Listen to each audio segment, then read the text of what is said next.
Ah, well, I will see you in hell, Josh. That I promise. Cheers. Cheers, dude. No life till lager.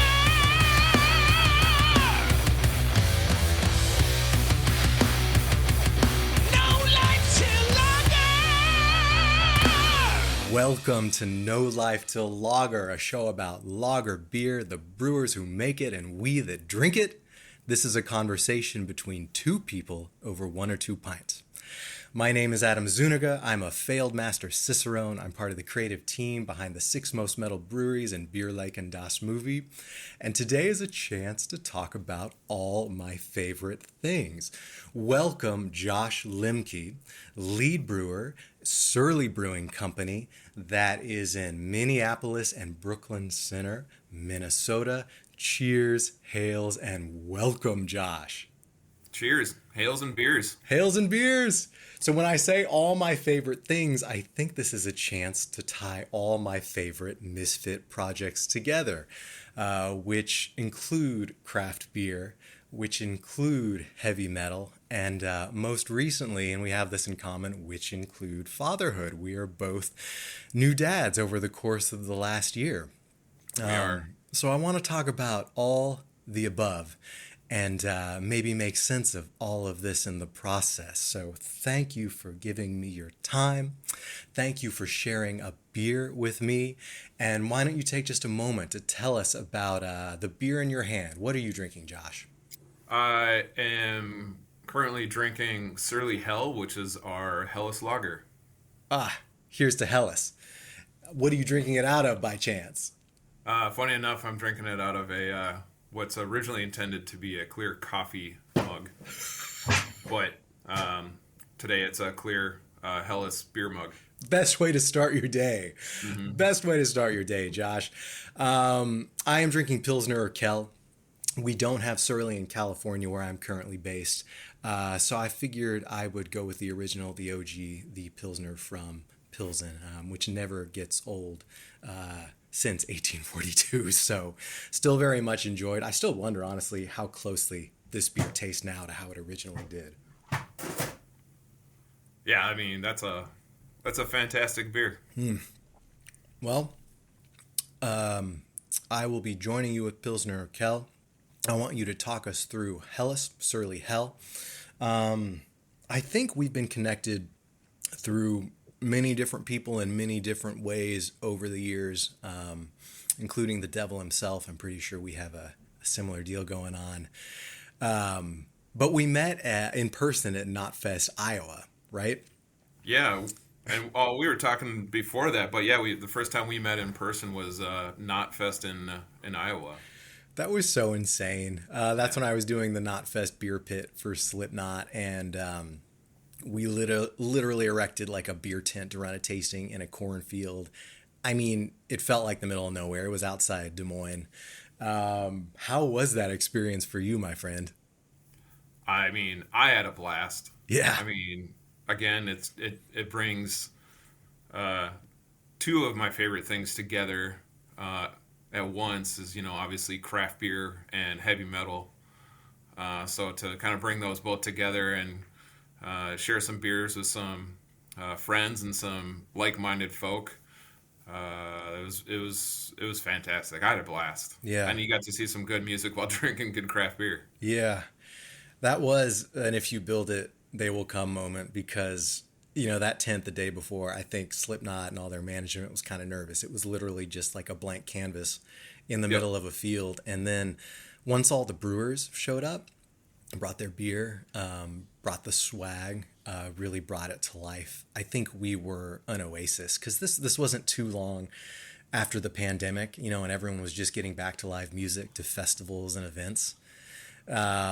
The beer pit, thanks to you and Surly and everyone who participated, kind of became an oasis for that festival. I realized at the end of it all, okay, fuck, I haven't had anything to eat or any water to drink today, and now the lines are way too long and I'm not going to get either. Yeah. But we all realize that. We gave people at least some good beer and some shelter for the storm during that. I think anyone who actually purchased tickets to the beer pit was relieved. Yeah, it was one of the only kind of like oases away from the heat. It was hot. I remember it was hot that day, and it's in the middle of a field in Iowa. I know. That, and there were so many people, there was no cell reception. I mean, a learning experience for everyone. I'm still not the biggest Slipknot fan, man. I think it's harder to get into them now if you weren't with them from the beginning. But Yeah, to each their own. to each their own. Whenever I tell this story, like, it was just a really good adventure. And I hope for you, I hope for all the breweries and everyone that participated in the beer pit, I hope it ended well. Like, if nothing else, we got a really great story to tell from all that. Yeah, I know me and my crew had a fantastic time, so thanks again for inviting us and having us there. I mean, it was just great to get craft beer into the hands of, metalheads and, yeah, share some beers and share some stories and share the love of heavy metal. Hellas, yeah. Okay, this is going to be really fun. So let's take a moment. Let's start at the beginning.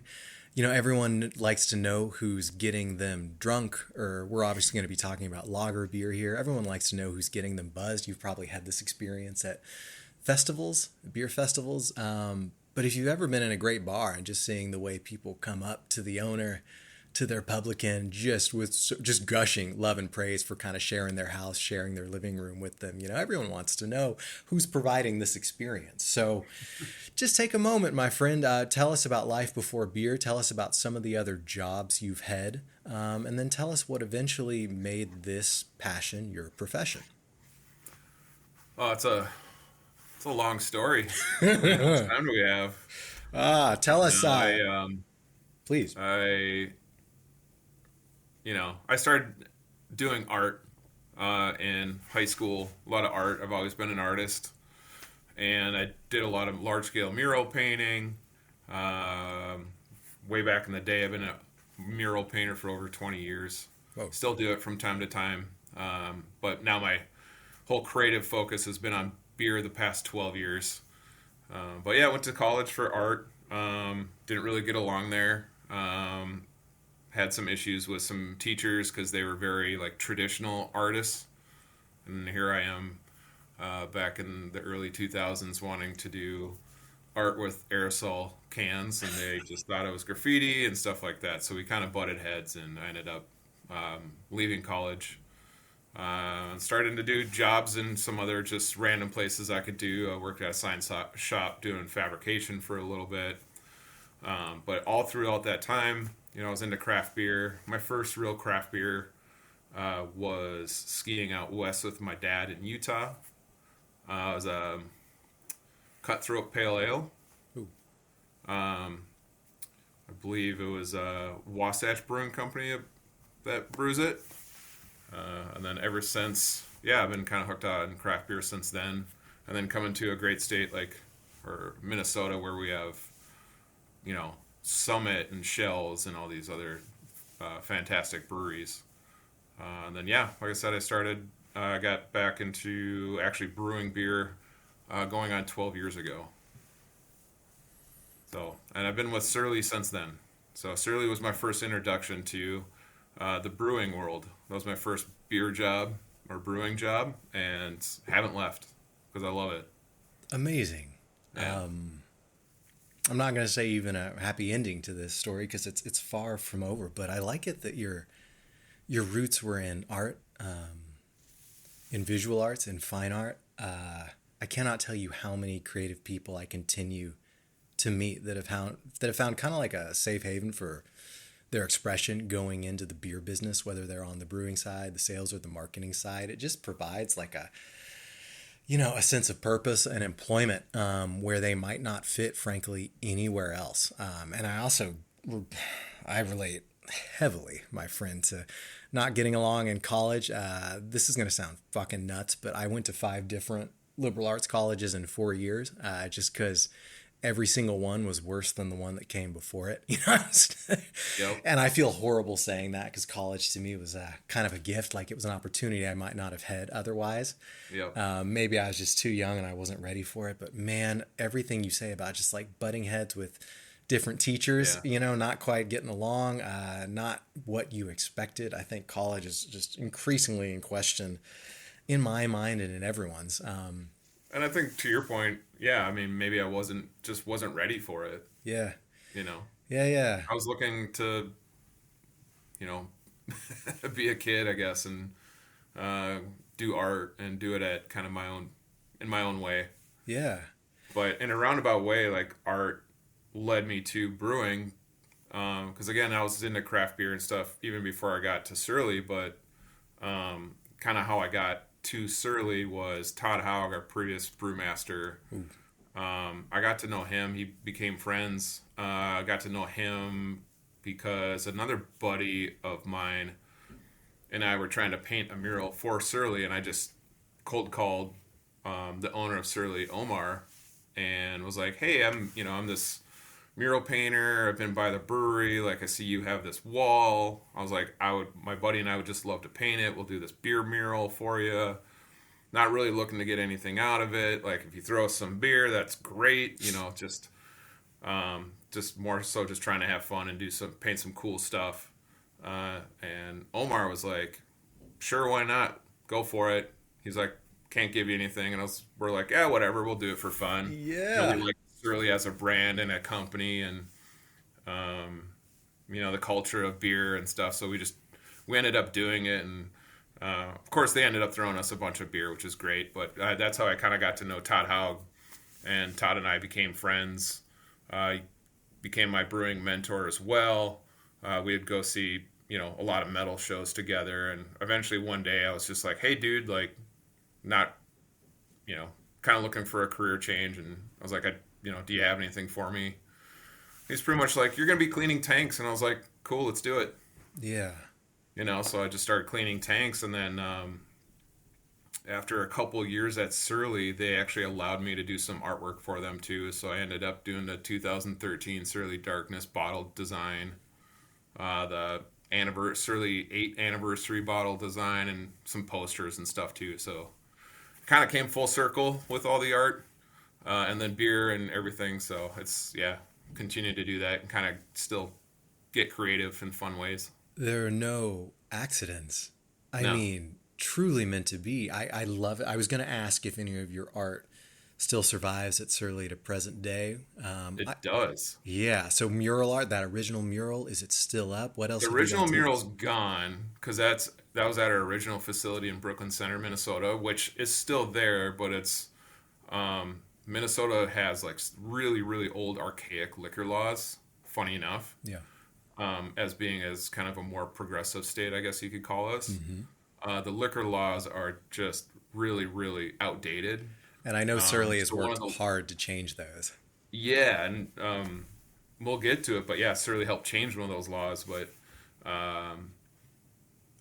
One of the laws is you can't have multiple tap rooms.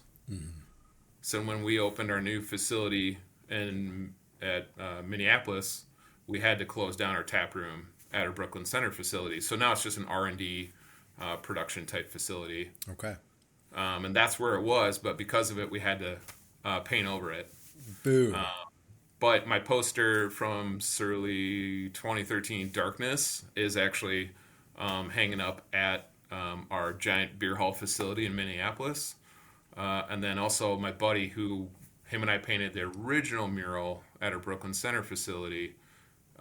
We got commissioned to do a huge indoor mural there. So my art, if you go to, if you ever come to Minnesota, we'll take you to the beer hall.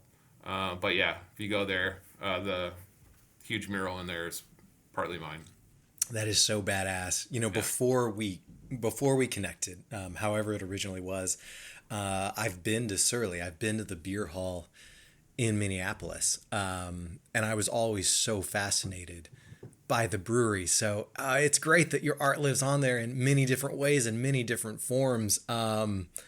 The name Todd Haug looms so large, so I want to talk about him as well. And just the story of Surly. I know Omar founded it around 2006. Yep. Just bring us up to present day with Surly. How did it begin and where is it going? And when did you connect along the way exactly? Yeah, so Surly right now is going on its 19th year. Um, Next week, we're actually brewing our 19th anniversary beer. Happy So anniversary. yeah, it's really exciting. So that'll be coming out hopefully sooner than later. But we're gonna let it do its thing. But yeah, the story kind of starts that um, the very first Surly Brew was brewed New Year's Eve 2005. But yeah, we were established in 2006. So Omar and Todd, Omar Ansari, our owner, company president, just saw a need for craft beer in Minnesota because there wasn't much back then. There was only a handful of breweries, and you either had to be a brew pub or a regional craft brewery. There was no in between. So there, you couldn't have a tap room. You couldn't serve food unless you were a brew pub. But if you're a brew pub, you couldn't distribute. And if you wanted to distribute, you basically had to be a regional craft brewery, and therefore you couldn't have like a public tap room. What the fucker? Just Yeah, told you. yeah. Archaic laws. Not to go off on a tangent, it's just like I don't know whether the question is like what are people so afraid of, or is it just like what are kind of individual state and federal governments like just what links are they willing to go Yeah. to make extra money, like tax? Well, and that's just it. alcohol? And yeah, Minnesota's a 3-tier system, so everything's run by distributors. You know, the beer back then, if you made beer, you had to sell to a distributor, and then they would go, sell it out to market. We still don't have that opportunity. We can't sell beer at our beer hall unless it's like 750 bombers or crowlers and growlers. But up to that point, we can only, there's a cap, like a barrel limit. So if you come to Surly, it's not like you can go into our company store and take a 4-pack of Axeman or a 4-pack of Furious and walk out the door. You still need to go buy it at a liquor store. That's crazy. So Yeah. it's just a way of forcing suppliers and producers to work with distributors. You have to decide basically if you want to be Yep. wholesale or retail, but you don't Yep. have both options. You really don't. If you're at a lower barrelage, you can, but it's not much. Am There's I a bunch of different caps. am I correct? So originally, Brooklyn Center Surly was brewing off like about a 30 barrel system, and Minneapolis is much larger. Like you have the capacity for something like 100,000 Yeah. barrels, correct? Yeah. So we changed the law. So in 2011, Surly helped champion the bill to change the law, which opened the floodgates to Minnesota craft beer. Nice. Before then, there's probably 5 breweries. Like I said, Summit, Shells. Funny note about Shells is they're the second oldest brewery in the U.S., right Wow. behind Yingling. Nice. I didn't know that. So yeah, they're going on like 160 some years. So it's crazy. It's really impressive. Yeah, I mean both them make just fantastic beers, and that's kind of what I grew up on. I think it's hard for most breweries to fathom surviving as long as Surly has at this Yeah. point. So to think about 100 years and the ebb and flow and twists and turns of the last century plus, that's incredible. That's incredible. Yeah, and then like I said, 2011 really opened the floodgates, and 2013 is when we opened our large beer hall in Minneapolis, and that's where that's the public facing facility now. But we still have a Brooklyn Center facility. We have a 30 barrel system still going on in there. We also got bought a 7 barrel system a few years back to do even more small batch work on a smaller scale. Nice. Allows us to be a little bit more creative. A lot of the beers that are brewed on that are just destined for the beer hall only. So it's cool because we can be, it's more of a playground. Yeah. We can be a little bit more creative. And then our Minneapolis facility, that's a 100 barrel system. So, and then we have 18 600 barrel fermenters over there. That's massive. That's impressive. So you have kind of the best of both worlds, both smaller batch for innovation and then basically full scale production. Yeah, we correct? can be very flexible and adaptable to kind of what we need in terms of scalability. Everything that comes out of our large facility was once brewed at our small facility and then just kind of scaled up. Excellent. So it's a lot of fun. When exactly did you enter the picture with Surly? And also, just for shout out to Todd Haug, was he there from the very beginning? I know you said he was kind of a brewing mentor. So did he shape Surly from the start or come on board shortly before you? What's the timeline there? I came on, so I've been, like I said, I did art for Surly. I've been kind of involved in different facets. Like I said, I was doing art for Surly in 2010, 2011. I was volunteering through their volunteer organization called Surly Gives a Damn since like 2009, 2010, somewhere in there. And then I got hired on in as a brewer or cellar person / brewer in 2013 full time. Excellent. And then Todd has been there since the beginning. So Todd and Omar started Surly. Wow. So I don't even know where to begin. I mean, I think we're going to have to get Todd on this show at some point, or again, that'd be great. One of my misfit projects, because he's just kind of the archetype of the heavy metal brewer, right? And I mean, the first time I actually met Todd and saw Todd was at Decibel Metal and Beer Fest. Warming up. He played the pre-show in Philly one year. So first of all, I cannot believe, this isn't to knock him and his legacy as a brewer at all. I just can't believe someone can shred guitar like that, and that's not just all they do. And maybe that speaks to how we take care of our artists and how we take care of musicians. But I was just floored by his guitar playing. Unbelievable. And then I saw him again and actually helped bring him to Brooklyn to St. Vitus Bar for a beer event we were doing in a similar spirit to the whole Knotfest beer pit thing in Iowa. We did our own version of that in Brooklyn at St. Vitus called No Corporate Beer. And Todd did like a solo doom set. So that someone can play guitar like that and then translates it into their day job, into their art as a brewer. I mean, this is something that's fascinated me from the very beginning, just in terms of why metal and beer. So I couldn't be more impressed by Todd as an artist, and he's left his stamp just on Surly and every company he works for. So Todd, if you're listening, mark your calendar, because I want to talk to you as well at some point, or maybe have you both on, kind of tag team it, but shout out to Todd. Hails to you, Josh. Thank you for sharing kind of your background in art and kind of how it led you to Surly present day. Take us on your drive to work. Just say we're going from Brooklyn Center to Minneapolis.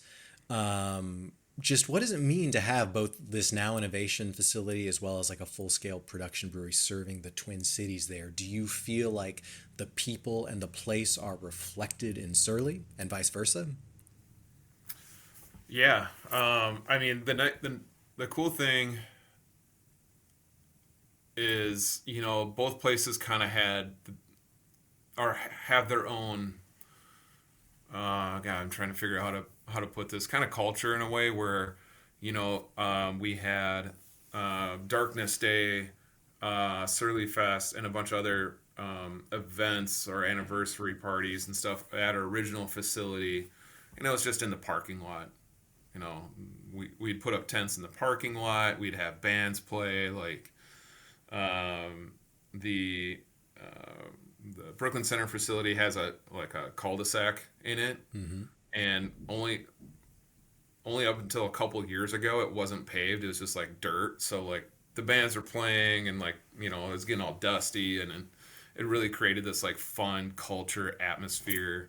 Surly Darkness Day, people would camp out the night before and have this massive bottle share, party for the, kind of a pre-event.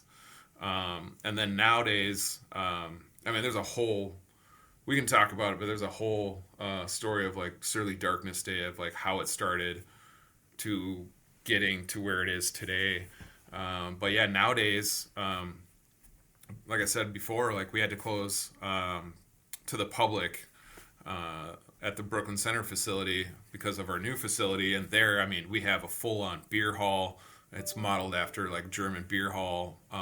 You know, you kind of sit together, large tables, and then we have a massive beer garden too. So we'll have a lot of events out there. Darkness Days out there now. Yeah, and it's, you know, it's really brought even more people together. So it's like expanded that culture. Nice, very nice. It's been great to, you know, get more beer out to more people, I guess. Yeah, you And know, good beer. good beer, great beer. You know, hearing that, you know, this might kind of answer my own question, but hearing that the beer hall is kind of rooted in, like in German beer hall culture and style. You know, I was going to say like Surly isn't necessarily a lager brewery or known for being a lager brewery, but I know firsthand from drinking Hell that you make world class lager. So just Yeah. because we're on No Life Till Lager, I mean, where does lager beer fit in your portfolio? Why would someone necessarily reach for Surly Hell? Or I know you also have a lot of, maybe they're from the innovation side, but you also have a lot of like draft only, like tap room only lagers available. Why would someone reach for Hell over one of your IPAs? Where does lager kind of fit at Surly? And also just what does it mean to you as a brewer? What defines the lager beer you're brewing? Yeah, I mean, lager's been around since almost the beginning at Surly. You know, we had Bender as the very first beer, then we had Furious, which is, you know, our flagship, I guess, IPA, and then Surly Hell. You know, Surly's never been like a brewery that's you know, defined itself as like, oh, we just make IPAs or we just make lagers. Or this is what we specialize in. Like, we've always been a brewery that's just like, no, we're going to make great beer. Yeah. And we're going to do it our way. Yeah. You know, and that's kind of how it fits in. Like I said, Hell's always been there since almost the beginning. And Hell, you know, being a Helles lager, like Omar's mom she's from Germany. Ah, So Hell is actually kind of a tribute beer to her. She's actually, you can't see it, but she's actually on the new cans. So that's beautiful. yeah, there's still a lot of stuff that's rooted in tradition. You know, Yeah. we just, like I said, we've never been a brewery we kind of had to like define ourselves like as an IPA brewery or a lager brewery. We're just a craft brewery making great beer, and we're gonna try to do, you know, every style and do it really well. Yes, sir. Make it clean. Like our whole focus at Surly is making, you know, quality beers that are clean, consistent. Yeah. Yeah. So we put a lot of time and money into innovation, but also innovation from like a production standpoint of how we can extend our shelf life and make beers, you know, more shelf stable, and looking at stuff more from a quality perspective. Nice. So yeah, we have a huge like what a lot of people don't realize is actually we have a huge lager portfolio. So I've seen, I mean, I know you've experimented with Italian Pilsner. I know I've seen a pizza party Pilsner available at the Yeah. tap room to pair with your, is it New Haven style pizza? Well, yeah, so along with our beer hall downstairs, we do have a pizza place upstairs it's just called Pizza Upstairs, Yeah. you know, because had to find a fitting name for it, and Pizza Upstairs is kind of fit. Very direct. Yeah, but it's a New Haven style pizza, and it's fantastic, and they're always doing some fun events up there too. Like for Christmas, they did a gremlin themed pop up. Oh, like That's the, pretty cool. like the whole movies? Yeah, like the movies. It was decorated like the houses and everything from Gremlins. There's Gremlins hanging all over the place. Very metal. Very Yeah, it's metal. cool. And you just released, you know, it's not a lager, but I saw there's a Surly, it's just called Surly Nice, correct? It's Yeah, it's a yeah, golden ale, this it's a beer is blonde ale. nice. Yeah. Yeah, and that's just a light golden ale. It just hit market. It's our new beer. It's called This Beer is Nice. It's 4.5%. Uses some Pils malt, some pale wheat, sterling hops. But yeah, it's just a nice light golden ale that's just crisp and easy to drink. Yeah. You know. I think, and I mean, that kind of scratches a similar itch, which is why we're talking about lager, why No Life Till Lager is devoted to it. But something we're just seeing across the board is a return to beer flavored beer, right? And more often than not, that does mean lager, that does mean Pilsner. But I don't know, man. Like, I get excited again when I go to a brewery and see like a golden ale on the board or a blonde ale on the board. And what once in recent history was just considered kind of boring or maybe just an entry level starting point is kind of new and exciting again. Yeah, it's cool absolutely. You're making that investment.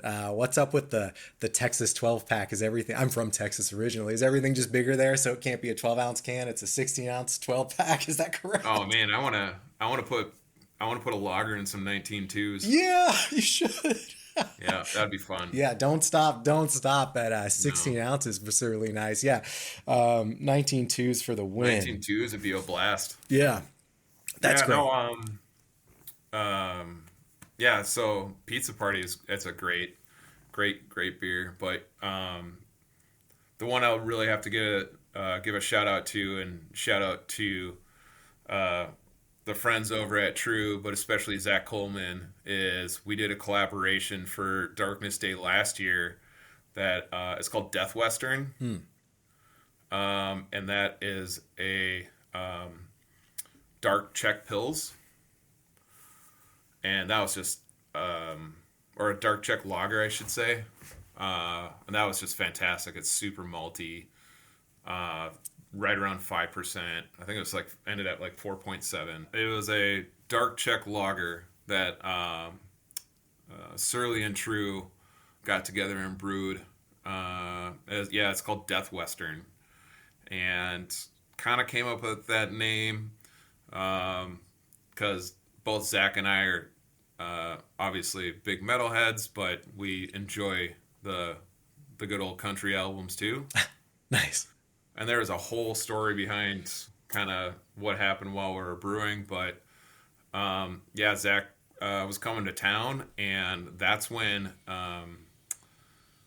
Pantera didn't announce they were playing a show at First Avenue. And I ended up getting us tickets to go see Pantera play First Avenue, which is, obviously probably the smallest venue they're playing right now by far. Amazing. And then the following night we went and saw a country show. So that's kind of how we came up with Death Western. There's a parallel there, man. Yeah. I mean, so much of this is just all like rock and roll music at its core to me, at its very roots, but there's a lot of metal fans that like country. I don't know. I always think it's silly to assume because someone listens to one music, they listen to the other. What I always get is like, well, if you listen to metal, you listen to rap, right? Because you just listen to angry music. I'm like, no, it's not as simple as that. But there are parallels, and there are definitely roots that all of these share. By far. I mean, there's always kind of that aggression, and just because it's not aggressive music doesn't mean it can't. God, now you're speaking my language. I guess. Yeah, no, we share this as well. Okay. So this is going to be an oldie but goodie, because I mean, this is all I ever used to talk about, and I'm still fascinated by it. But like you said, okay, Surly doesn't want to be defined by one thing. It wants to be many things and do all things well, right? I like breweries that have opinions. I like breweries that have multiple opinions, and you have, I mean, at least two just built into the brewery history and all the brand around it. Yes, Surly can brew lagers exceedingly well, without necessarily being like a lager-centric brewery. And Surly is definitely metal in its aesthetic, in its recipes, and how it presents itself to the market, but it's not necessarily a metal brewery, right? And I've just always been fascinated by Surly because it seems like you're really a brewer-led brewery, or at the very least, the brewers there, the personalities there, you and Todd Haug are allowed to kind of reflect yourself in your work. So on that note, what does it mean to be a metal brewery? What does make a beer metal? And for anyone who's listening to this and hearing it for the first time that might be tuning in expecting nothing but lager talk, tell them, like, what does it mean to be a metal brewery? What does it mean to be a metal beer for you specifically, Josh? Yeah. Well, the cool thing about Surly and what makes Surly is, there's, people from all different areas and people like all different types of music and whatnot. And that, to me, that's what really makes Surly. Like, we've never really, we've never defined ourselves as like, quote unquote, a metal brewery. I think other people have defined us as a metal brewery just because of Darkness Day. But I mean, we've supported all types of music, throughout the years. But the one that really gave us recognition was Darkness Day, because that's where the metal was coming out. But our anniversary, I mean, we'd have punk bands play. Anniversary, we had like hip hop acts play, like all different types of music playing, and that's even really evolved over the years. But I guess the whole like metal and craft beer aspect for me, and kind of the similarities there, is just the ability to take risks and be creative without having like constraints of being like, no, this is kind of what we need to do. I mean, obviously there's constraints in other ways, but that's kind of how we got to kind of shaping the beers we did, writing the recipes we do and continue to do, is just having that ability to think creatively and kind of push the boundaries and be a little bit more, I guess, aggressive with how we approach things. Yeah. And taking risks and doing things instead of just being like, well, we do this by style. Everything we've done, even from our flagship Furious IPA, like we've tried to enter that into beer competitions over the years, whether that's, GAVF or World Beer Cup and all that. And it's never won because it doesn't fit in a category. Nice. And I feel like that's kind of like being a metalhead at times too, especially growing up. Like you're a metalhead growing up in, middle school, high school, you don't fit in. Yeah. So I think there's that kind of that dichotomy, that similarity there, I guess. I mean, that's among the best ways I've ever heard it. Yeah, I mentioned growing up in Texas, and as soon as I grew my hair long in 7th grade, I had hell to pay for it, but it was worth it. Yeah. No regrets in retrospect, flying the flag.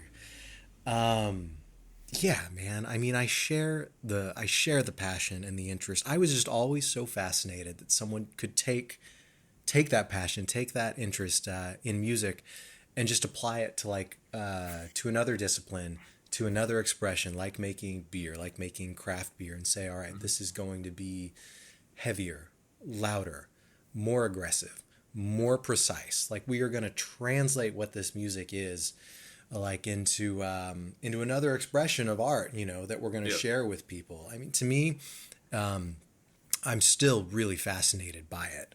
Well, I think you just put it perfectly, where if you strip everything down, it's an expression of art. Yeah. And that's really what it is, whether that's music or me doing art or brewing beer. It's an expression of yourself, or an expression of art. Yeah. At the root of everything, that's what it is. It's just everything else gets kind of attached to it, whether that's art, music, heavy metal, whatever. I still believe that very strongly. Much agreed. Yeah. And the other thing I've come to love in retrospect is, being a metal brewery or inspired or influenced by metal, it's taken a little bit of the hippie out of craft beer, which is dominated for way too long, right? Yep.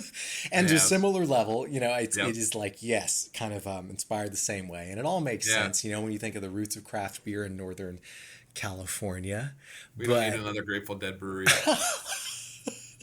I mean, whether it's in the brew house, whether it's in the field, I mean, there's a lot of fucking deadheads and fish fans. I mean, I'm sorry, the beer industry. We got a bunch of them at Surly. And Like I said, I mean this respectfully. I do. But like I said, I like opinions. I like differing opinions. There's nothing more different and specific in its own right than starting a metal brewery. So I just like it that it provides a different point of view and a different take on the craft beer business. yeah, in a way, it's that metal brewery. I guess pulling a page from what is it, Empire Records, where it's damn the man, save the empire. Another big part of my growing up, man. Yeah, I love it. So it's kind of along those lines. It's just like, no, like this is what we're gonna do. Like we don't, what that event you put on, what no corporate beer. Yeah. There you go. Yeah. Yeah. No, there's a healthy rebellion in it. Again, a different opinion, a different point of view. Yeah. And talking about darkness, just because that's, that might be Surly's absolute claim to fame. At the end of the day, you do everything well, but darkness kind of, oh man, I mean, that beer is known and loved. And something I particularly love about it is so first of all, I think just the base beer darkness, it's one of the best imperial stouts available in the American market, like full stop. I love Dia de los Muertos from Adroit Theory. Honestly, if I was ever going to start another show that could even be more niche or more specific, it would be entirely about dark beer, about dark beer. But darkness looms very large. And I always really loved that it seems like if you go to the brewery when it's released, you're guaranteed to get it. You can find it and market it and retail after that. It never kind of had the, you could go to Three Floyds to Dark Lord Day back in the day and not be guaranteed to get Dark Lord. And I did that. And honestly, it's one of the worst experiences I've ever had in beer. And that beer is also, I mean, not to talk shit, and everyone cites Three Floyds and True among metal breweries, and all due respect, But Dark Lord was also like it's meant to be aged. In my experience, it's not drinkable when it leaves the brewery. Surly Darkness can be aged and become something very refined and nuanced over the years. But it is ready to drink, in my experience, upon packaging, and you're guaranteed to get it if you make that trek. And to me, that is in service not just to beer consumers, but to imperial stout, to dark beers that are typically considered like rich and heavy and like overweight and overbearing and everything. So shout out to Darkness, man. If we ever do this again, maybe it'll be entirely in service to dark beer. How does that sound? Yeah, you should just come out to Darkness Day and we'll just do a live podcast from Darkness Day. I would absolutely That'd be love fun. to. Like we're working on it right now. We're in talks with some bands for Darkness Day. Yeah. But yeah, it's shaping up to be a good year.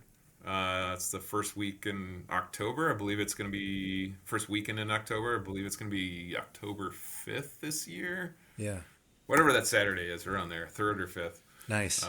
So, the revolving label art, the search for an artist each year, I really enjoy that your art was on previously and still lives on, and the beer hall is excellent. So, but yeah, like you got to come out because last year we, Rocket from the Crypt headline. Nice. Very fun. Chemist played last year too. Most metal. Yeah, they were the only band to play all 3 venues that Darkness Day has been at. They played the Brooklyn Center facility. We moved Darkness to Wisconsin for a couple years. They played Wisconsin, and then at the new facility. So, yeah, obviously you can tell they're great friends. Yeah, we love having them out. Yeah, we kind of always joke they're like Surly's non-official house band. But yeah, we've had a lot of great bands over the years. Like I said, punk, hardcore, metal. It's always been kind of more of that aggressive music. Yeah. Had Carcass play one year. Oh, excellent. That's a wild story because Jeff Walker had issues with his visa and couldn't make it, but everyone else did. So it ended up a lot of people will talk shit on it, but dude, it ended up being like this like carcass instrumental jam band show. It was N- wild. It was awesome. no shit. Yeah, it was so unique. It was just like kind of like one of those once in a lifetime. Like you had to be there and hear it just to grasp how amazing it was. That's so cool. Yeah, I because everyone's like, "Oh, there's nothing to it." And you're like, "Yo, like it was full on guitar show. It was awesome." I think I saw Carcass. It might have been that same year that I saw Todd like perform at Decibel Metal and Beer Fest, and these are some of my favorite memories in beer, favorite memories in metal, hands down. No, this is great. I am so happy to know kind of how Surly reveres lager enough to put the owner's mother on their Yeah. can of flagship Hell. I'm glad to know metal is alive and well and still churning in the underground at Surly like it is everywhere. It's still a viable and vital music. You just have to look a little bit harder for it. And I just might try to take you up on your offer to come to Darkness Day this year or some year very soon. And yeah, man, I keep saying this. We're rebooting No Life Till Lager, the podcast for the year, but nothing beats in real life. And I really hope we can share a beer in person next time we do this in any way, shape, or form. Yeah, that'd be great. Something else we have in common. We're both new dads We over are. the last year or so, right? Yeah. Massive change. It's a huge change for all parties involved, and I'm just really curious to know some of your experience just as a new dad, as a girl dad. I think we both have daughters. We do. As a brewer dad, as a beer dad. Call it whatever you will, but I thought about this because when I spoke to Marcus Baskerville from Weathered Souls when it was still in operation, he mentioned with so much joy and so much love that he's a girl dad, that he has daughters. There is a special relationship there, so I'm just There is. curious because I don't have a lot of people to talk this with, so I wanted to No. kind of share a moment with you now. What has your experience been? Well, let's talk. Oh man, I love it. Yeah, I don't even know how to express how much I love it because I don't feel like I could ever express it enough. Yeah, But man, I love being a girl dad. yeah, She's the best. And like every day, like I look forward to picking her up from daycare and just like bringing her home and hanging out with her and playing with her. I mean, she's 21 months now, going on 22 months, so almost 2 years. But every day, like seeing something new, seeing a change, whether that's a new word she's learned or just like her personality coming out more or whatever. There's really nothing that beats it. I I love being a girl dad. I think I don't know. I mean, my mindset right now is maybe one and done.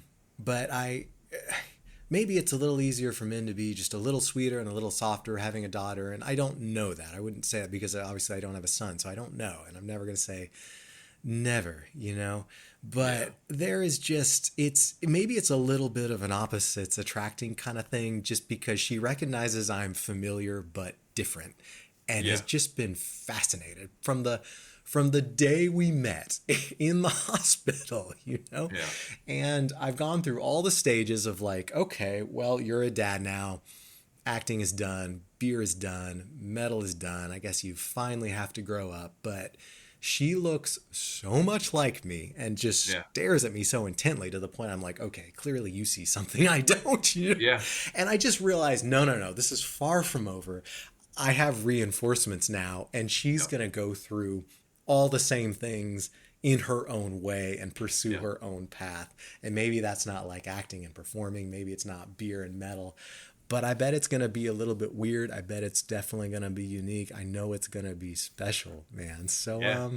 I'm here for it. Yeah. I'm sure that you are too, but and then I'm sure you'll do this, or if you haven't already, but man, it's so funny. Like I'll pick her up like from daycare, and like on the way to daycare, I'm just, it's winter out right now, so I listen to a lot more black metal in winter. Fitting. because Yeah. it gets fucking cold in Oh, Minnesota. yeah, I know. A couple weeks ago, it was 20 below. So, listen to a lot more black metal in Minnesota, but just blasting. I'll just give a shout out to Austin and Panopticon. Fantastic. Austin makes great beer. Obviously makes fantastic music. But yeah, I had Panopticon ripping on my way to pick my daughter up from daycare, and as soon as I picked her up from daycare, it was like boom, Moana soundtrack. Yeah. And then you're sitting there just like jamming out to some like again just some heavy metal, and then you go from that to like singing the Moana soundtrack in the car with your daughter. It's important to play both roles, right? Dude, it's so funny. I catch myself all the time, or I'll catch myself like dropping her off at daycare, and like we're listening to one of the soundtracks, whether it's Frozen or whatnot, and I drop her off, and I'll get to work still listening to the Frozen soundtrack because I haven't turned it off, Yeah. and I'm just like, oh man. Wasn't I listening, to whatever? Like, I was gonna listen to the new, whatever album or whatever. And it's like, no, I just listened to Frozen soundtrack all the way to work. Yeah.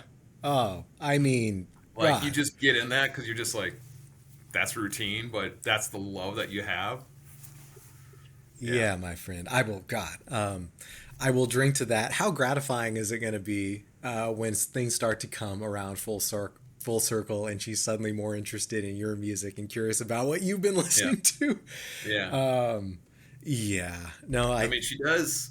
I try to slowly play stuff for her too. I mean, she likes a lot of kind of different music right now. The one I'm picking up, she kind of tends to like the most is whenever I put on Thin Lizzy. Really? Yeah. Good taste. Good start. Yeah. Yeah. Yeah. I can just see that she's not like fussing for me to change it or whatnot. She can actually hang while I listen to Thin Lizzy. Yeah. It's awesome. We're not there yet, and maybe not even quite close, but yeah, on some level I tell myself, well, at least her music will never be heavier than mine, but we'll see. You never know. We will see. So You never know. yeah, I don't know. I definitely wanted to give a shout out to the dads out there. It's weird coming from me because I was raised by a single mom, but I think anyone who sticks with it, it's such a huge life change for everyone, for all parties involved. And over this whole process, I was kind of told, well, life's not going to be about you anymore, and it's like, I know, and then it becomes like, we need to make sure you don't pass out or throw up during delivery. I'm like, yeah, I know. Yeah. And I can't tell you how many times I was told, like, you're not going to be able to play video games as much anymore. And I was just like, I don't even play fucking video games. I know, Yeah. But maybe I'll start now because it clearly sounds great, So I think there's an element of that for all young dads, all new dads going through it. But all of that vanishes the moment she appears. The moment she stares into your eyes, the moment you feel her heart beating against yours, it's the greatest, most profound thing. I don't know if you felt this way, but like when my wife was pregnant, I mean, it was great. And you have an idea that it's coming, but it doesn't. I mean, I guess it didn't really hit me until like I had my daughter in my arms, like staring back at me. Yeah. And I was just like, holy shit, like this is real, but you feel just that like just undying warmth, love, affection, just everything. You're like, this is incredible. Everything changes in an instant, and you wouldn't have it any other way. Yeah. And kind of the advice or lack thereof that I was told at one point that I like to tell people that are becoming fathers is you just figure it out. I went to a buddy of mine and I was just like, hey man, like what advice do you have for me? And he goes, my advice for you is I don't have advice. You just figure it out. And I was kind of just like, come on, dude, like you got to give me something here. Like help me out. You know? And he's like, no, dude, he goes, I could tell you all this stuff, but it's different for everyone. You just figure it out. And that didn't really hit until I became a father. Because it's just like, you know what? Like, no matter what, no matter what's thrown your way as a father, you just figure it out. there is definitely a very just paternal, like instinctual Yeah. thing that takes over. And Yep. yeah, we sat through a lot of classes. I was given a lot of books, and I'm not going to say they didn't help, but they all kind of had a little bit of that slightly condescending, slightly patronizing, like party's over kind of tone, you know? Yep. And then it just all really happens in real time. You Yeah. know, once it becomes really real, once you're holding her in your arms, like you say, and something in all of us as humans knows what to do, you know. Yeah. And I can tell just from the very start, you know, that our interactions are going to influence her interactions with men for the rest of her life. So all I know is that they better be positive, you know, they better be good, you know. Oh yeah. So yeah. Yeah. When she meets that person, the best part is they have to deal with me. I think so. Yeah. Yeah, God help them. Yep. No, I, yeah, no, I'm glad we can share this experience. And just in terms of working in beer, you know, being a beer dad, being a brewer dad, do you feel that balance as well? Kind of having a young child, is it different in any way than any other kind of new dad going into it? What does that mean for you? Yeah. I mean, if if I would have had her a few years ago, I'd probably answer that differently. But I'm kind of in a position and a role now where I'm able to drop my daughter off at daycare. I'm able to pick her up if I need to, stuff like that. Because before I was working shifts, so that's where the challenge would be. Now in my position, I don't work a shift. I still work a lot of hours. I'm still putting in probably 10 plus hours a day, but my shifts aren't constantly changing. And I know shift work, I have some employees on my team that just recently had kids or about to have kids, and they need to kind of figure out that. So I feel bad for them, but we also, at least I can kind of help guide them through being a father myself. Yeah.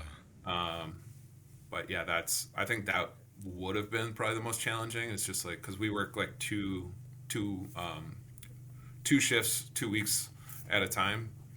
So that probably would have been a little bit challenging, but right now it's working. It's great, you know. Well, I hope our daughters get to meet each other at some point. Like I said, come to Darkness Day, bring the family. Maybe at Darkness Day, yeah, we'll get those like baby headphones. Big ol' like. I'm not going to say my wife and I share exactly the same taste in music, but when I see those metal couples with their metal child at shows with those headphones on, it's the sweetest thing. Again, there are ways to do this without having to give up yourself and your identity, and that's going to be reflected in their character as they grow up as well. So I am all for it, man. I am all for being a girl dad, a young dad, a beer dad. I mean, I obviously I'm not a brewer. I just know it is incredibly important for me to grow up, for her to grow up in a house of good beer. You know, not to name names, but that's why I quit my last job. It's like, no, not good enough, not acceptable. Yeah, right. No, I'd grow up in a house, good beer, like positive vibes. Yeah. Just a house of love and creativity. Yeah. Yeah. That's where I'm at, is, just show her all the love that we can, and give her everything that we can, and provide her this amazing life, but also let her lead the way, but provide a house of creativity.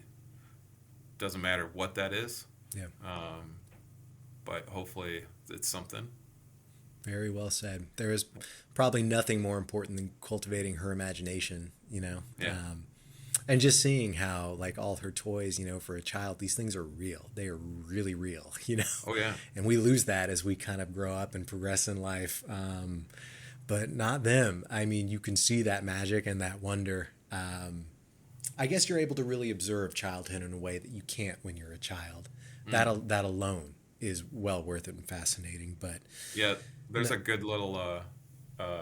My daughter started doing this thing where she points at stuff and says "whoa" or "wow." yeah, dude, when you get there, it's fantastic. It's hilarious because now she's actually kind of like having those like exclamation point reactions to things. Yeah. Yeah, so she'll the other day, I have a bunch of vinyl, and she looked at one and she pointed at it and she's just like, "Whoa!" And I was like, "Yep, whoa." Nice. Whoa. To quote Keanu. Yeah, she's just like, "Whoa!" I was like, "You don't even know what that is, but you're just pointing at it because it like jumped out at you." Yeah. Again, yeah. The most important thing we can do is cultivate their imaginations, and yeah. Here's to growing up in a house of creativity and good beer. I'll ask this, and just thinking ahead, because we're both in the beer industry, and because we're both fathers, and there is obviously an inherent responsibility in that. How do you feel about just kind of the rise of temperance and sobriety conversations in the U.S., the rise of non-alcoholic beer? Does that have any place kind of with you now that it might not have before? Just being a dad, and for that matter, does Surly make some non-alcoholic options that you're proud of? Just how do you feel about this current moment, this current movement? I mean, there's definitely a market for it. Surly, we do make some non-alcoholic products. We do make a non-alcoholic beer called Outlook Good. It's more of a pale ale. We are working on more of a brown ale non-alcoholic recipe right now that should hopefully be out this summer. Oh, nice. So we are in that. Another thing we've been very fortunate to be able to do is we make a lot of hemp-derived THC seltzers. Ah, Yeah, so state law, we're one of the only states where a brewery can make hemp-derived THC seltzers. yeah. And It's so that's interesting been- that you Yeah, can do that, whereas like the laws around traditional beer are so complicated. Like that's really yeah, interesting. it's so wild. It was like the Wild West because the Farm Bill passed and it slid under the radar of everyone, and all the politicians were like taken aback by it. They're like, wait, what did we sign? Like, what did we agree to? And so now all the like laws and regulations are trying to catch up to it because they didn't know what to do. So it's kind of the Wild West right now, Yeah. especially in Minnesota for like THC seltzers. Yeah, that's cool. So yeah, we make a lot of those. So to your point, it's that also raises that whole kind of moral question is, along with alcohol, is like how do you approach that as a father Yeah, someday? yeah, Do you approach it in like more of a moderation, like, hey, we need to have talks about this, like, you can do this, but be safe type of thing? Do you kind of help create that safe environment by having open conversations about it and not just telling them no, yeah, yeah. Agreed. Because I think that's what happens for a lot of people where they grow up in a very stern household, like you can't drink, you can't do drugs, and next thing you know, it's like, you get to college and it's like the Right. to the moon with it. I mean, yeah, because it's forbidden, right? It's that much more Yeah. appealing. Like, yeah. Yeah. So yeah, I don't know. I don't have a a dog in the fight with any of that. Like as long as more so kind of being responsible and again kind of teach their own if people want to do it. Cool. Like Yeah. I enjoy a lot of the non-alcoholic beverages just because I just like beverages in general. Yes, yes. Oh, that's good. But also the creativity and trying new things, but also learning about different ingredients and how different things are made. I much agreed, and I do think it's exciting to see some positive growth in the non-alcoholic space within the craft beer category. Because everyone's kind of struggling in their own way right now, so that it's bringing Yep. some momentum and some excitement and some improvements in quality and the perception around the quality of those beverages. That's great. Yeah, and that's one thing that's obviously again in the forefront of Surly is the quality of beverages. Like Yeah. You know, we have a full lab, so everything goes through a lab before we release it out. Like everything, we do our due diligence in making sure that everything's safe and drinkable. Yeah. Yeah. But not only tastes good too. Above all. For a brewery like Surly, I mean, is it fair to kind of say, like you're a regional brewery? Yeah, we would Yes. say, Yep. not the smallest, not the largest, but a regional brewery. I don't want to dwell on this too much, because the more you say something, the more true it becomes. But just speaking about the current state of the beer industry, again, both large and small. I mean, we know like on-premise business is just way down in terms of people going out to bars. Off-premise business kind of spiked during the pandemic in terms of, getting beer from grocery stores or whatnot, and has been on the decline ever since. I think as people kind of maybe scared themselves as a result of how much they were drinking. Beer Yeah, has I think there's a lot to that.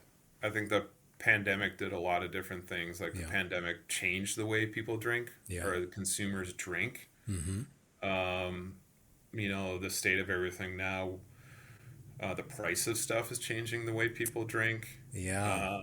There's the whole health aspect of the way people, consumers want to drink.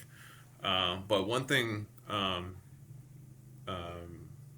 wife and I have had conversations because she's in the beverage world as well. Is during the pandemic, what happened is you had all these like fresh 21-year-olds that were turning 21 that could go out legally, but they didn't have anywhere to go. So it changed their whole perception of going out and drinking, going out. So when the pandemic kind of ended, they still were in that mindset of like, well, we don't need to go out and drink. We can just drink at home, or we can do this, or we can do that, or we're not drinking as much. It's really interesting.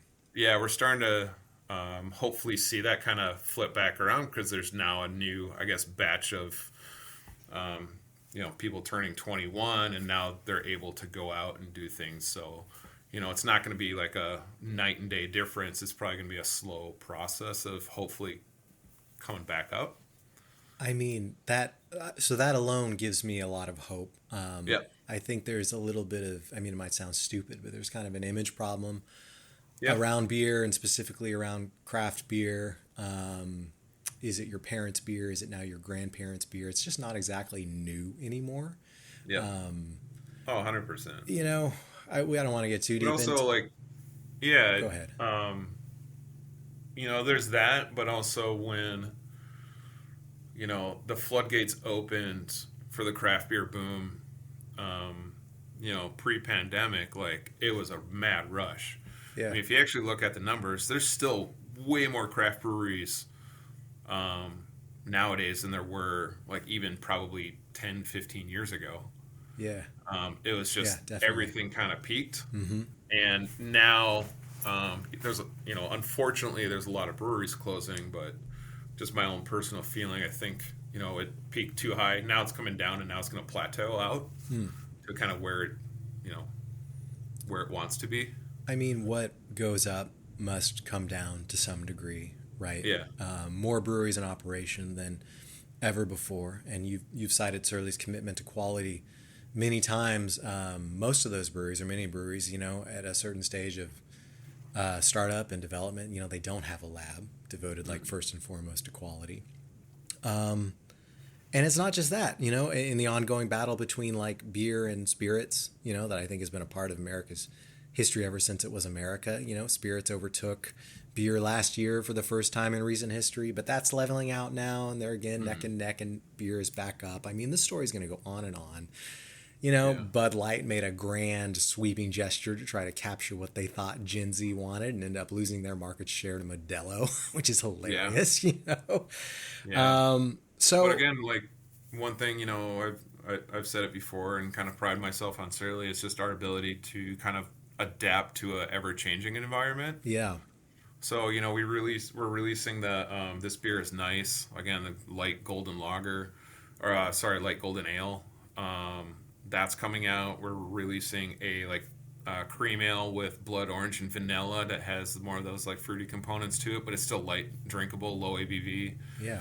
And the other thing we're going to be releasing soon is called Sense Brands. So our Sense Brands right now, we got 2 different flavors. One's more fruit forward, one's more tropical.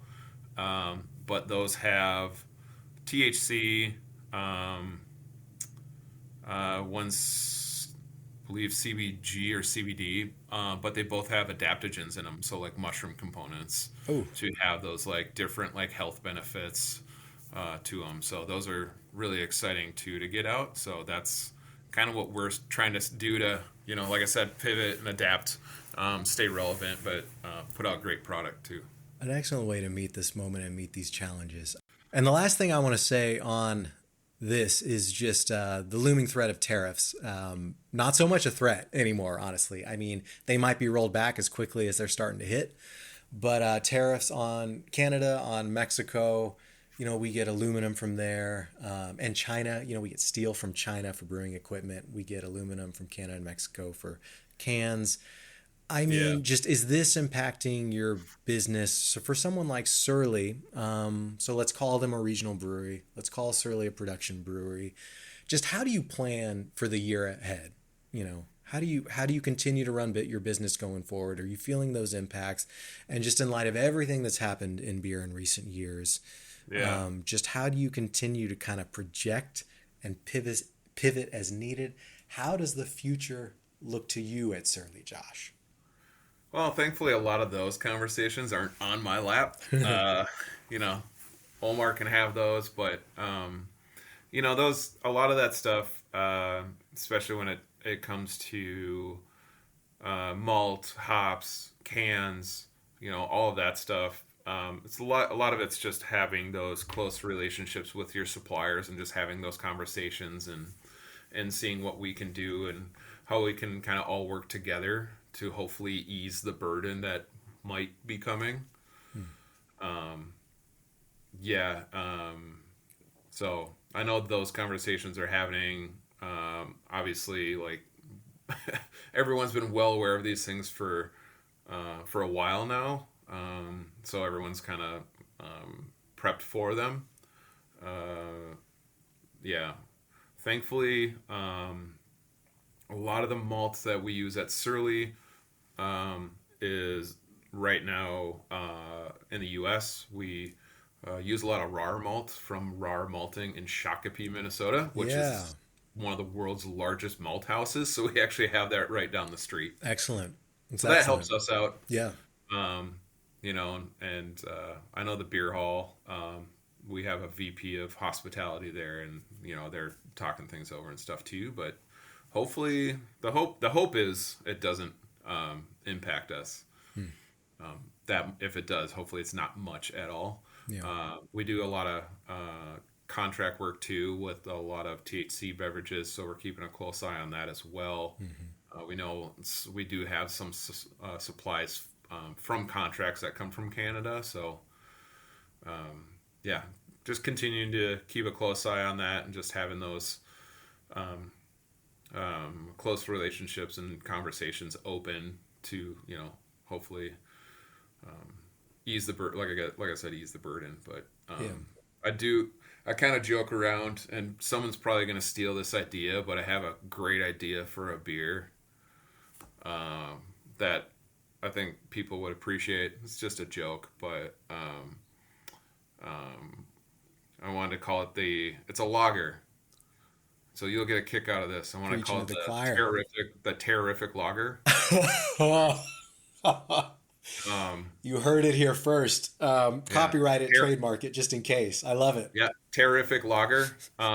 It's going to be a corn lager. So it's going to use 100% Pils malt from CMC, which is Canadian Malting Company. So Pils malt from Canada.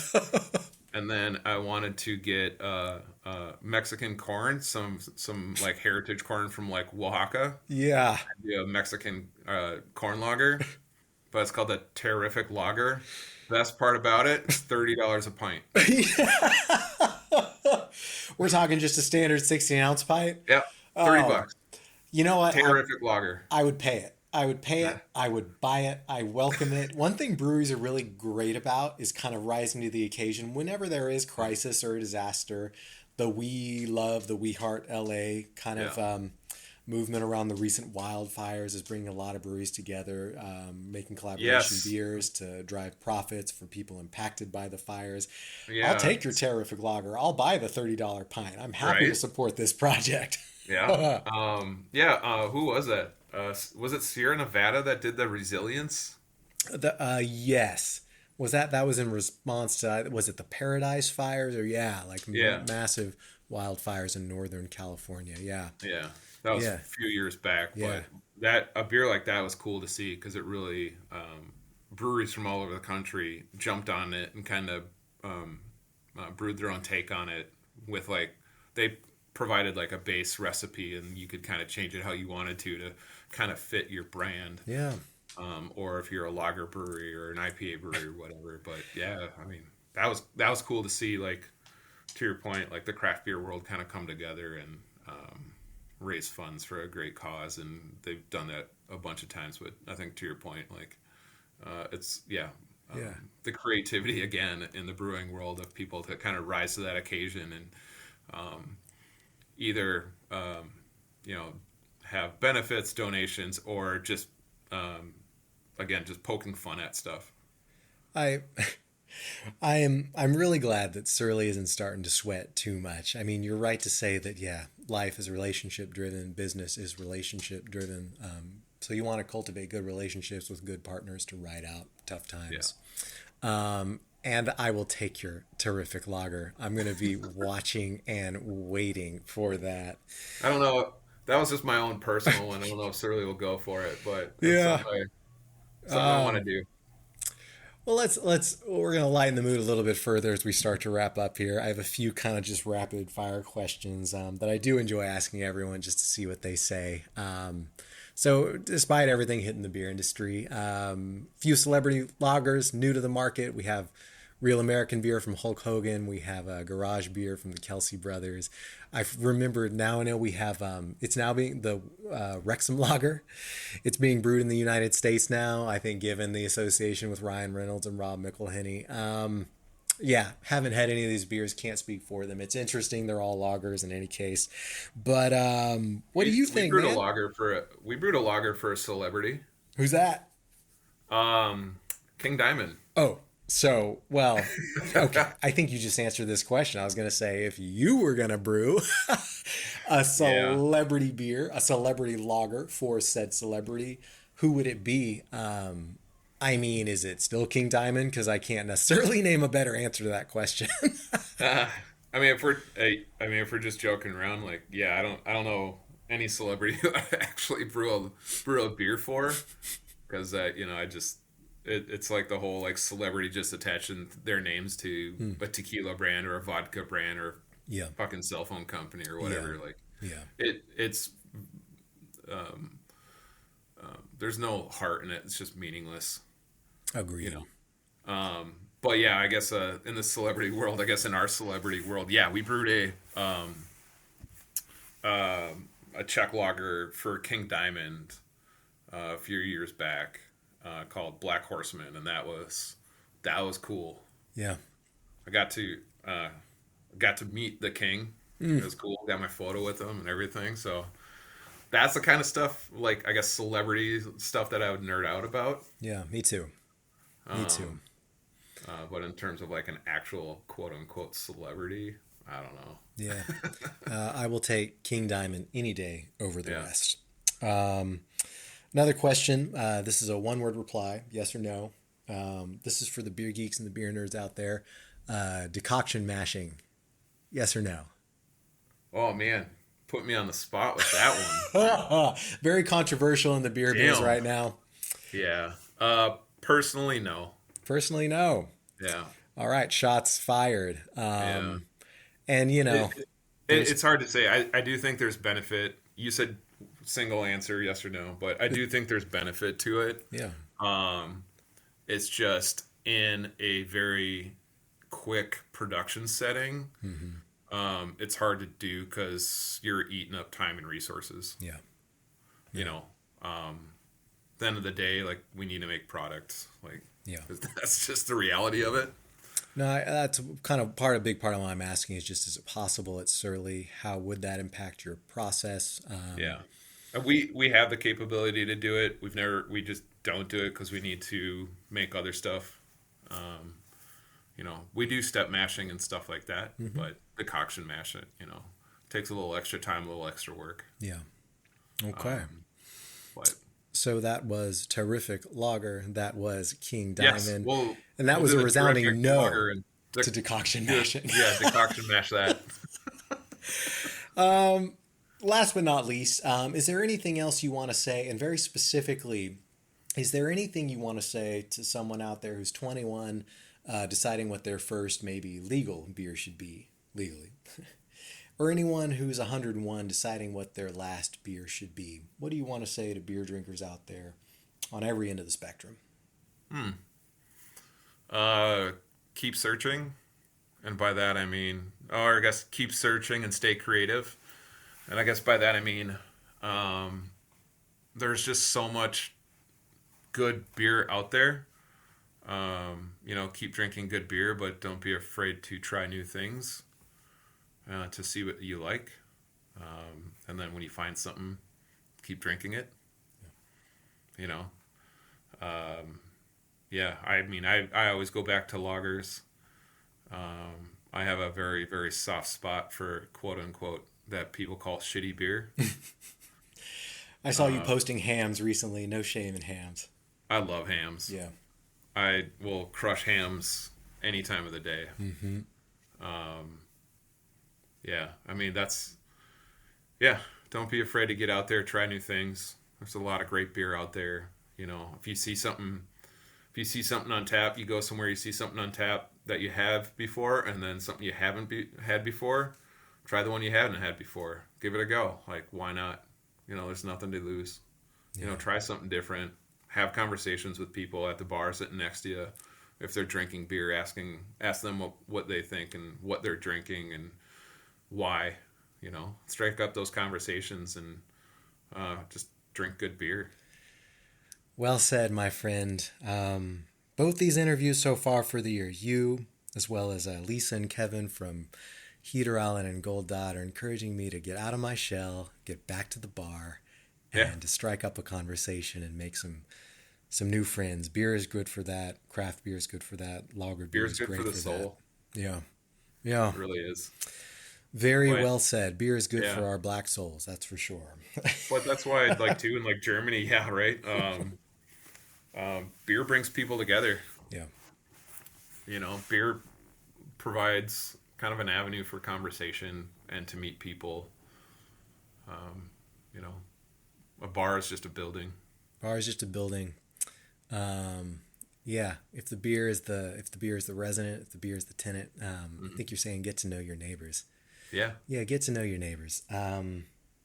Means a lot to me, Josh. Thank you so very much for sharing, and very well said. Thank you for sharing your passion for art, for creativity, absolutely, and for translating that to the beer business. Thanks for having me. I actually got a couple questions for you since you've been kind of asking me all these things. And these are the real closing questions. Let's hear it.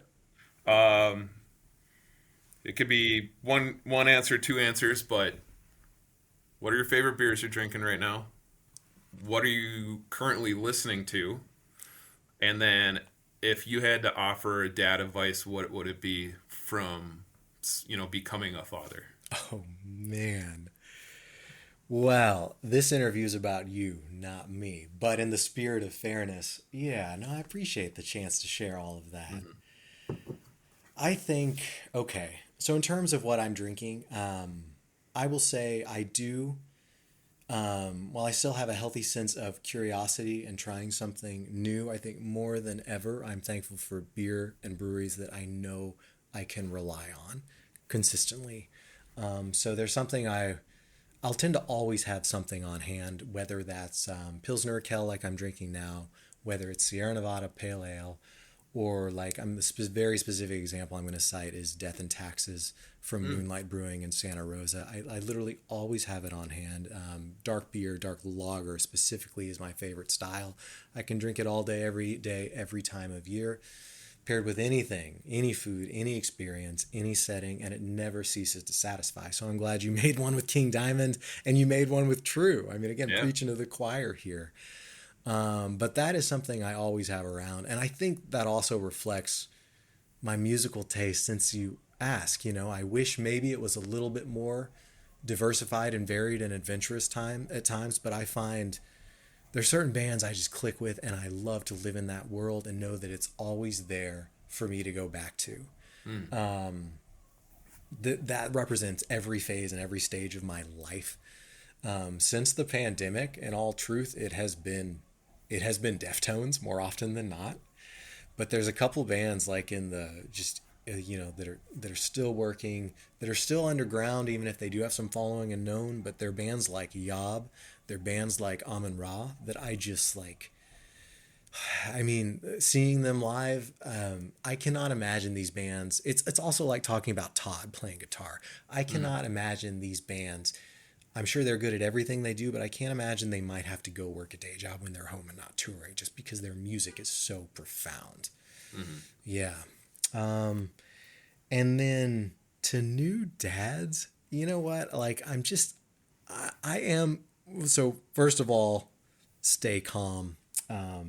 Don't panic. Like, I'm rereading The Hitchhiker's Guide to the Galaxy right now, very specifically for that reason. Just don't panic, stay calm. That is first and foremost, I think, your job and your duty being a father. Otherwise, it is to cultivate their imagination, like we talked about. And then last but not least, it is to protect them at all costs. And any fears I have about being maybe too pretty for prison vanish when I think about anyone hurting my daughter. So that's very true. I'm pretty sure Todd said that about us at one point too. That is what I would say. Man, and I'm flattered. I'm flattered that you would even ask. And I mean, that is why I'm doing this. I still haven't found a way to get away from kind of the Q&A format. I want to talk about beer and lager and and there is an inevitable like Q&A format to these podcasts. It's not like the free association thing that you hear on, Joe Rogan after hour 3 or hour 4 or whatever, man. But getting to share some mutual thoughts, some mutual friends, some mutual stories and experiences. That's why we're doing this. So I'm so grateful to you, Josh. Yeah. But I was just like, why not ask you a couple of questions? Man, you took the bait. You did it. Thank you. Well, let's say this. First and foremost, thank you, Josh. Thank you, Surly Brewing. Here's to Hellas. Here's to Pilsner or Kel for fueling my side of the conversation. If you like what you heard, follow, subscribe, like, all that good stuff. Show No Life Til Lager your support so we can hit the road and make a better kind of beer show. Until then, as the saying goes, good night and good lager. Thank you so very much. Cheers and hails, Josh. Cheers, hails.